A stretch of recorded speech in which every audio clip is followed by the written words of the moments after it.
అన్ని seasons ఒకెత్తైతే season 9 మరోకెత్తనే చెప్పాలి. ఇందులో భాగంగా హోస్ట్ నాగార్జున గారు కూడా హోస్టింగ్ అనేది చించేస్తున్నారు. ఈ విషయం పక్కన పెడితే ప్రస్తుతం రెండో వారం ఎలిమినేషన్లో భాగంగా కామన్ మ్యాన్ గా ఎంట్రీ ఇచ్చిన మర్యాద్ మనీష్ తన ప్రయాణాన్ని ముగించుకొని బిగ్ బాస్ నుంచి వచ్చేశారు. ఇలా బిగ్ బాస్ నుండి ఎలిమినేట్ అయ్యాడో లేదో అప్పుడే బిగ్ బాస్ బజ్ లో కూర్చోపెట్టేశారు. ఇక బిగ్ బాస్ బజ్ లో మర్యాద్ మనీష్ సంచలన వ్యాఖ్యలు చేశారు. ఇక ఈ షోకి హోస్ట్ గా శివాజీ చేస్తున్న సంగతి తెలిసిందే. ఇందులో భాగంగా బిగ్ బాస్ బజ్ కి ఆహ్వానించిన మర్యాద మనీష్ని తనదైన శైలిలో ప్రశ్నల వర్షం కురిపించారు శివాజీ ముందుగా, ఏంటి మనీష్, నువ్వు ఇంత త్వరగా వస్తావని ఎక్స్పెక్ట్ చేసావా అంటే అస్సలు అనుకోలేదు. నేను దాదాపు ఒక 10 వారాలు ఉంటారు అని అనుకున్నాను.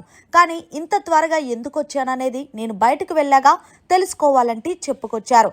నాకెందుకు అనిపిస్తుందంటే మీ ఓవర్ యాటిట్యూడ్ వల్లే మీరు బయటకు వచ్చేసారేమో అని నేనంటే దానికి మీ సమాధానం ఏం చెప్తారు అంటే అది మీరు అనుకుంటే సరిపోదు, నేను కూడా అనుకోవాలి కదా అంటూ కౌంటర్ ఇచ్చుకున్నాడు. సరే, హౌస్లో ఉన్న కంటెస్టెంట్స్ కోసం మాట్లాడదాం.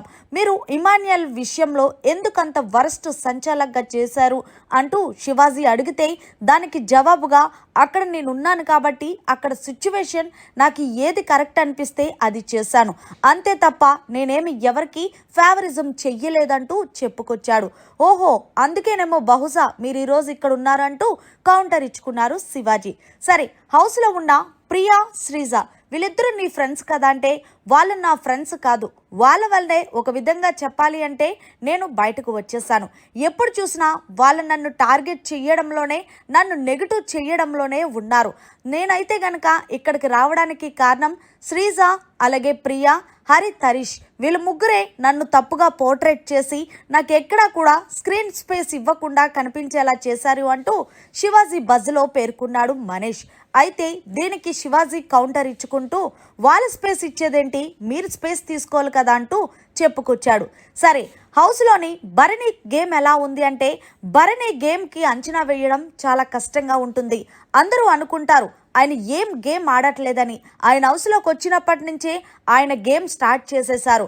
ఆయన లాజిక్లు అన్నీ కూడా మనం ఊహించలేం సార్ అంటూ చెప్పుకొచ్చారు.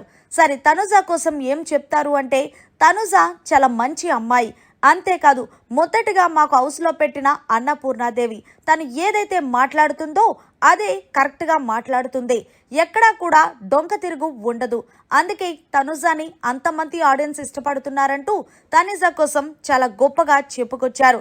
సరే, సంజన కోసం ఏం చెప్తారు అంటే సంజన గురించి ఎంత తక్కువ మాట్లాడితే అంత మంచిది సార్, ఎందుకంటే ఆమె ఎప్పుడు చూసినా సరే ఏదో ఒక రచ్చ చేయడానికే చూస్తుంది.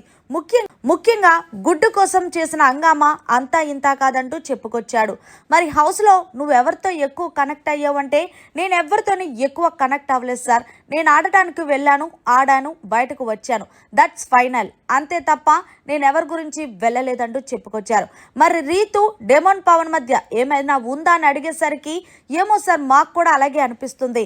రాత్రులు వాళ్ళిద్దరూ అన్నం తినిపించుకోవడం, అంతేకాకుండా చేతిలో చెయ్యేసుకొని మాట్లాడుకోవడం, ఇలా చాలానే చూసామంటూ రీతు దొరికిపోయింది కదా సార్ అడ్డంగా.